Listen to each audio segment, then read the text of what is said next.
Welcome to today's CT Buzz. I'm Allison Demers. Ben Fuchs, founder of Fuchs Financial, is here to talk about the sources of income you may depend on in retirement, and they're not all created equal. In addition to being a certified financial planner, Ben is also a certified private wealth advisor professional. Ben, as retirement approaches, people often wonder how they can maintain a steady income stream once they've retired.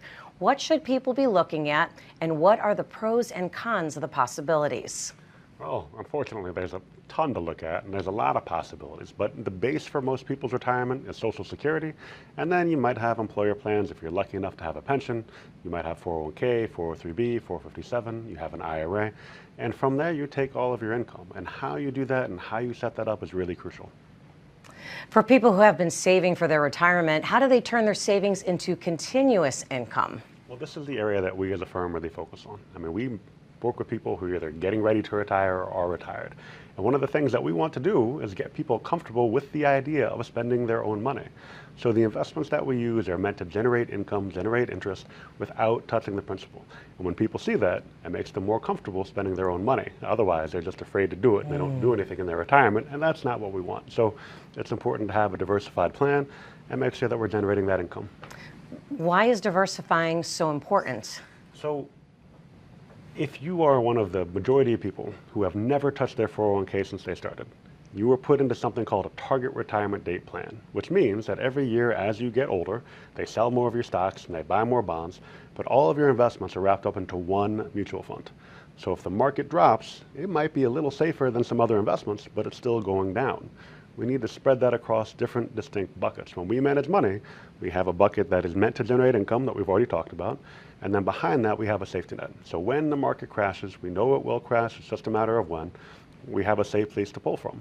And then of course we need to have another bucket that's growth, that's long term, because just because the market will crash doesn't mean it will stay down. So we need to have something that will allow us to have growth over time, that we're not relying on right away, so that we can add to our income down the road. All right, let's start with annuities. Good, bad, or otherwise, what should people be considering? I feel like this is the question that might get us the most hate mail, right? I think that annuities are first of all very divisive, but you know, they're not the answer to every question. Not all of your money should be an annuity and not all of your money should be safe. At the same time, they're not the worst thing in the world that should never be touched. It's a tool like anything else that should be used in your plan. The problem is some people will only look at them like a possible pension. That's one use of them, but not the only. There are other uses where you can use them like a CD and just use it as a tax tool, where you're diversifying and you're not paying as much income or interest on your taxes, which is a big deal, because if we can pay less in taxes, we're all happy.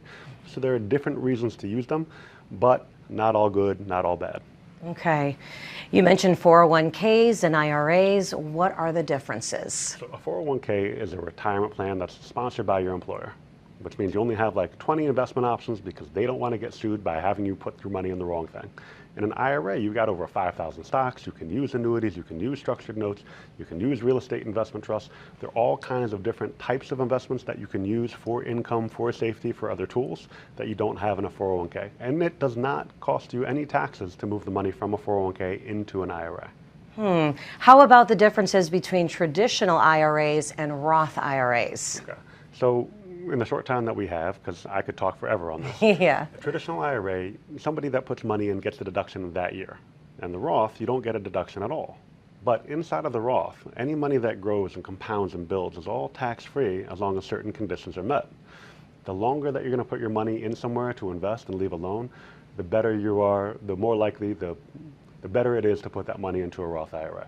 If you're right at the end of your retirement and you're making more money than you ever have and you've got 2 years to go and on that third year your income is going to drop significantly, maybe you want to continue putting into the traditional 401k, but it's not a one-size-fits-all case. Of course, everyone wants to make good choices and do what's best for their retirement.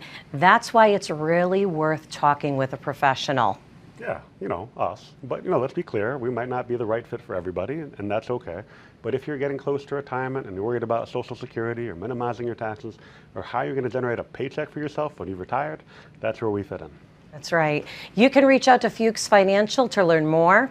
They're located in Middletown, West Hartford, Middlebury, or Mystic, or visit their website, taxesandincome.com, or call 860-461-1709. Thank you for joining us for today's CT Buzz. I'm Allison Demers. See you next time.